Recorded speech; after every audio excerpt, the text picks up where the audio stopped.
कर्पूरिघोरं करुणावतारं संसारसारं भुजगेन्द्रहारं सदा वसन्तं हृदयारविन्दे भवं भवानी सहितं नमामि। भवं भवानी सहितं नमामि। श्री शिवाय नमस्तोभ्यम। आप सुन रहे हैं श्री शिव महापुराण कथा रुद्र संहिता के चतुर्थ खंड कुमार से। आज की कथा में हम सुनेंगे पार्वती के द्वारा गणेश जी को वरदान देना, देवों के द्वारा उन्हें अगर पूज्य माना जाना, शिव जी के द्वारा गणेश जी को सर्व अध्यक्ष पद प्रदान करना और गणेश चतुर्थी व्रत का वर्णन करना। तत्पश्चात सभी देवताओं का उनकी स्तुति करके हर्षपूर्वक अपने अपने निवास स्थान को लौट जाना। आज के दिवस हम इस कथा का रसपान कर रहे हैं। तो सर्वप्रथम भगवान शंकर और माता पार्वती का ध्यान करते हुए सभी बोलिए श्री शिवाय नमस्तोभ्यम। ब्रह्मा जी शिव पुराण की कथा सुनाते हुए नारद मुनि से कहते हैं कि हे मुनि, जब विकृत स्वरूप वाले गिरिजा पुत्र गजानन व्यग्रता रहित होकर जीवित हो उठे, तब गणनायक देवों ने उनका अभिषेक किया। अपने पुत्र को देखकर पार्वती देवी आनंद मगन हो गई और उन्होंने हर्ष तिरेक से उस बालक को दोनों हाथों से पकड़कर छाती से लगा लिया। फिर अंबिका ने प्रसन्न होकर अपने पुत्र गणेश को अनेक प्रकार के वस्त्र और आभूषण प्रदान किए। तदंतर सिद्धियों ने अनेकों विधि विधान से उनका पूजन किया और माता ने अपने सर्व दुखहारी हाथ से उनके अंगों का स्पर्श किया। इस प्रकार शिव पत्नी पार्वती देवी ने अपने पुत्र का सत्कार करके उसका मुख चूमा और प्रेम पूर्वक उसे वरदान देते हुए कहा कि बेटा, इस समय तुझे बड़ा कष्ट झेलना पड़ा है, किंतु अब तू कृत्य कृत्य हो गया है, तू धन्य है। अब से ही संपूर्ण देवताओं में तेरी अगर पूजा होती रहेगी। अगर पूजा सबसे पहली पूजा को कहा जाता है और तुझे कभी दुख का सामना नहीं करना पड़ेगा। क्योंकि इस समय तेरे मुख पर सिंदूर दिख रहा है, इसीलिए मनुष्यों को सदा सिंदूर से तेरी पूजा करनी चाहिए। जो मनुष्य पुष्प, चंदन, सुंदर गंध, नैवेद्य, रमणीय आरती, तंबूल और दान से तथा परिक्रमा और नमस्कार करके विधि पूर्वक तेरी पूजा करेगा, उसे सारी सिद्धियां हस्तगत हो जाएंगी और उसके सभी प्रकार के विघ्न नष्ट हो जाएंगे। इसमें लेश मात्र भी संशय नहीं है। ब्रह्मा जी इस कथा को सुनाते हुए नारद से आगे कहते हैं कि हे मुनि नारद, महेश्वरी देवी ने अपने पुत्र गणेश से यूं कहकर उसे नाना प्रकार की वस्तुएं प्रदान करके पुनः उसका अभिनंदन किया। हे विप्र नारद, तब गिरिजा की कृपा से उसी क्षण देवताओं और शिवगणों का मन विशेष रूप से शांत हो गया। तदंतर इंद्र आदि देवताओं ने हर्षातिरेक से शिवा की स्तुति की और शिवा को प्रसन्न करके वे भक्ति भावित चित्त से गणेश देव को लेकर शिवजी के पास में चले गए। वहां पहुंचकर उन्होंने त्रिलोकी की कल्याण कामना से भवानी के उस बालक को शिवजी की गोद में बैठा दिया। तब शिवजी भी उस बालक के मस्तक पर अपना कर कमल फेरते हुए देवताओं से इस प्रकार बोले। शिवजी ने कहा कि यह मेरा दूसरा पुत्र है। तत्पश्चात गणेश जी ने भी उठकर शिवजी के चरणों में अभिवादन किया। फिर पार्वती को, मुझको, विष्णु को और नारद आदि सभी ऋषियों को प्रणाम करके आगे खड़े होकर उन्होंने कहा कि यूं अभिमान करना मनुष्यों का स्वभाव ही है, अतः आप लोग मेरा अपराध क्षमा करें। तब मैं, शंकर और विष्णु इन तीनों देवताओं ने एक साथ ही प्रेम पूर्वक उन्हें उत्तम वर प्रदान करते हुए कहा कि हे सुरवरों, जैसे त्रिलोकी में हम तीनों देवों की पूजा होती है, इसी तरह तुम सबको इन गणेश का पूजन भी करना चाहिए। मनुष्यों को चाहिए कि पहले इनकी पूजा करके तत्पश्चात हम लोगों का पूजन करें। ऐसा करने से हम लोगों की पूजा संपन्न हो जाएगी। हे देवगणों, यदि कहीं इनकी पूजा पहले न करके अन्य देव का पूजन किया गया तो उस पूजन का फल नष्ट हो जाएगा, उसमें अन्यथा विचार करने की आवश्यकता नहीं है। हे मुनि नारद, तदंतर ब्रह्मा, विष्णु और शंकर आदि सभी देवताओं ने मिलकर पार्वती को प्रसन्न करने के लिए वही गणेश को सर्वाध्यक्ष घोषित कर दिया। उसी समय शिवजी परम प्रसन्न चित्त से पुनः गणेश को लोक में सर्वदा सुख देने वाले अनेकों वर प्रदान करते हुए बोले। शिव ने कहा, हे गिरिजानंदन, निसंदेह मैं तुझ पर परम प्रसन्न हूं। मेरे प्रसन्न हो जाने पर अब तो सारे जगत को ही प्रसन्न हुआ समझ। अब कोई भी तेरा विरोध नहीं कर सकता। तू शक्ति का पुत्र है, अतः अत्यंत तेजस्वी है तू। बालक होने पर भी तूने महान पराक्रम को प्रकट किया है, इसीलिए तू सदा सुखी रहेगा।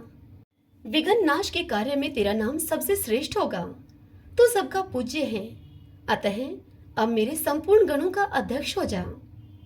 इतना कहने के बाद महात्मा शंकर अत्यंत प्रसन्नता के कारण गणेश को पुनः वरदान देते हुए उनसे बोले। शंकर भगवान ने कहा, हे गणेश्वर, तू भाद्रपद मास के कृष्ण पक्ष की चतुर्थी तिथि को चंद्रमा का शुभोदय होने पर उत्पन्न हुआ है। जिस समय गिरिजा के सुंदर चित्त से तेरा रूप प्रकट हुआ है, उस समय रात्रि का प्रथम पहर बीत रहा था। इसलिए उसी दिन से आरंभ करके उसी तिथि में तेरा उत्तम व्रत करना चाहिए। यह व्रत परम शोभन तथा संपूर्ण सिद्धियों का प्रदाता है।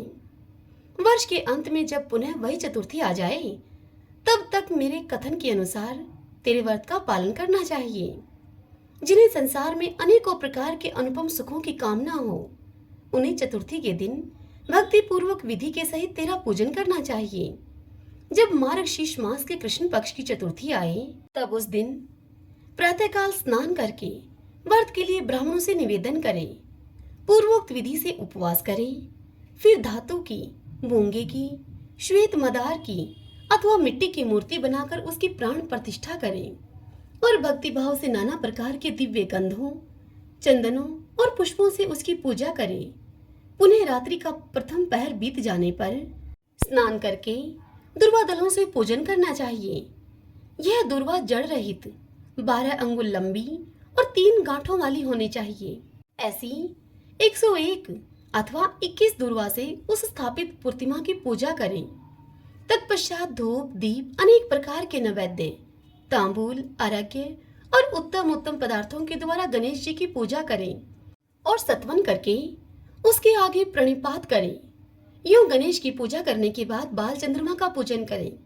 तत्पश्चात हर्ष पूर्वक ब्राह्मणों की पूजा करके उन्हें मिष्ठान का भोजन कराएं। उनके भोजन कर लेने के बाद स्वयं भी नमक रहित मिष्ठान का ही प्रसाद पाएं। फिर गणेश का स्मरण करके अपने सभी नियमों का विसर्जन कर दें। इस प्रकार करने से वह शुभ व्रत पूर्ण होता है।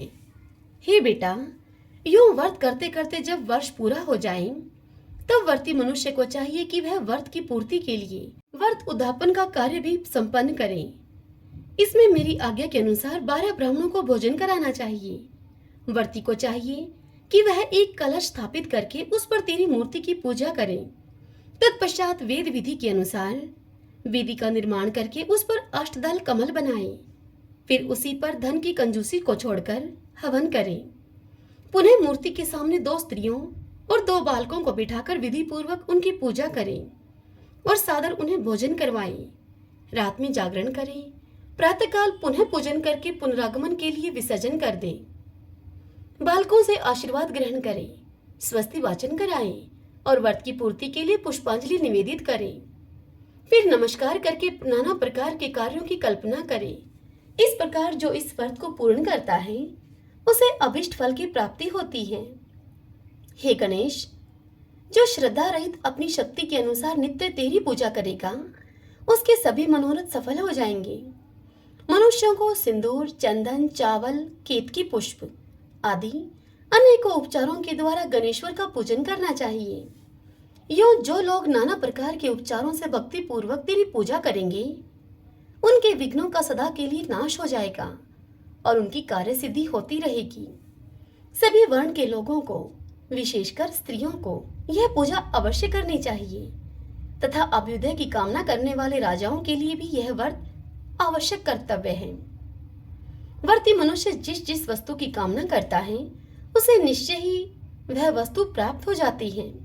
अतः जिसे किसी वस्तु की अभिलाषा हो, उसे अवश्य ही तेरी सेवा करनी चाहिए।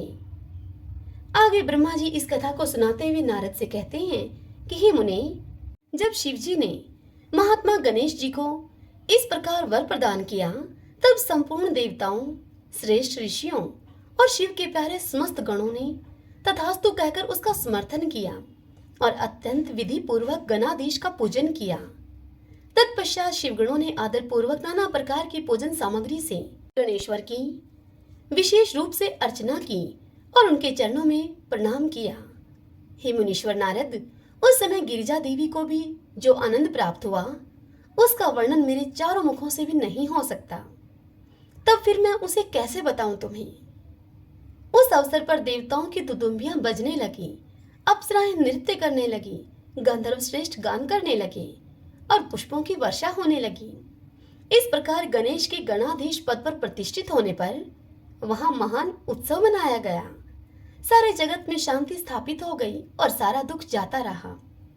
हे नारद, शिव और पार्वती को तो विशेष आनंद प्राप्त हुआ और सर्वत्र अनेक प्रकार के सुखदायक मंगल होने लगे। तदंतर संपूर्ण देवगण और ऋषिगण जो वहां पधारे हुए थे वे सभी शिव की आज्ञा से अपने अपने स्थान को चले। उस समय वे शिव जी की स्तुति करके गणेश और पार्वती की बारंबार प्रशंसा कर रहे थे। और कैसा अद्भुत युद्ध हुआ। यूं परस्पर वार्तालाप करते हुए चले जा रहे थे। इधर जब गिरिजा देवी का क्रोध शांत हो गया तब शिवजी भी, जो कि स्वात्मा राम होते हुए भी सदा भक्तों का कार्य सिद्ध करने के लिए उद्यत रहते हैं, वह भी गिरिजा के सन्निकट गए और लोगों की हितकामना से पूर्ववत नाना प्रकार के सुखदायक कार्य करने लगे। तब मैं ब्रह्मा और विष्णु दोनों भक्ति पूर्वक शिव शिवा की सेवा करके शिव की आज्ञा से अपने अपने धाम को लौट आए।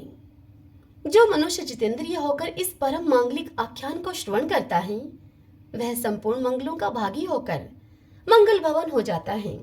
इस कथा के श्रवण से ही पुत्रहीन को पुत्र की प्राप्ति होती है, निर्धन को धन की प्राप्ति होती है, भार्यार्थी को भार्या की प्राप्ति होती है, प्रजार्थी को प्रजा की प्राप्ति होती है, रोगी को आरोग्य मिलता है और अभागे को सौभाग्य की प्राप्ति होती है। जिस स्त्री का पुत्र और धन नष्ट हो गया हो और पति प्रदेश चला गया हो उसे उसका पति मिल जाता है। जो शोक सागर में डूब रहा हो वह इसके श्रवण से निसंदेह शोक रहित हो जाता है। यह गणेश चरित्र संबंधी ग्रंथ जिसके घर में सदा वर्तमान रहता है वह मंगल संपन्न होता है। इसमें तनिक भी संशय की गुंजाइश नहीं है। जो यात्रा के अवसर पर अथवा किसी भी पुण्य पर्व पर इस कथा को मन लगाकर सुनता है वह श्री गणेश जी की कृपा से संपूर्ण अभीष्ट फल प्राप्त कर लेता है। हरि ओम तत्सत। सभी बोलिए गणेश जी महाराज की जय। श्री शिवाय नमस्तोभ्यम। भगतजनों, आज की यह कथा यहीं पर पूर्ण हुई। इससे आगे कल की कथा में हम सुनेंगे स्वामी कार्तिक और गणेश की बाल लीला, दोनों का परस्पर विवाह के विषय में विवाद करना, शिव जी के द्वारा पृथ्वी परिक्रमा का उनको आदेश देना, कार्तिकेय का प्रस्थान करना, गणेश का माता पिता की परिक्रमा करके उनसे पृथ्वी परिक्रमा स्वीकृत कराना, विश्व रूप की सिद्धि और बुद्धि नामक 2 कन्याओं के साथ गणेश जी का विवाह होना और उनसे शेम तथा लाभ नामक 2 पुत्रों की उत्पत्ति करना, कुमार का पृथ्वी परिक्रमा करके लौटना और शुद्ध होकर क्रौंच पर्वत पर चले जाना, कुमार खंड के श्रवण की महिमा। कल के दिवस हम इस पावन कथा का रसपान करेंगे। कुमार खंड की कल की कथा अंतिम कथा होगी। इसके पश्चात हम शिव पुराण रुद्र संहिता के 5म खंड की यानी कि युद्ध खंड की कथाओं का रसपान किया करेंगे।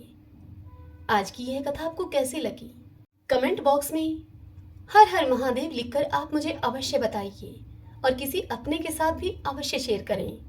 अनंत पुण्य की प्राप्ति होती है जब हम किसी को इस कथा का श्रवण कराते हैं, सुनने वाले को भी और कहने वाले को भी। इसीलिए आप भी जरूर शेयर करें। श्री शिवाय नमस्तोभ्यम।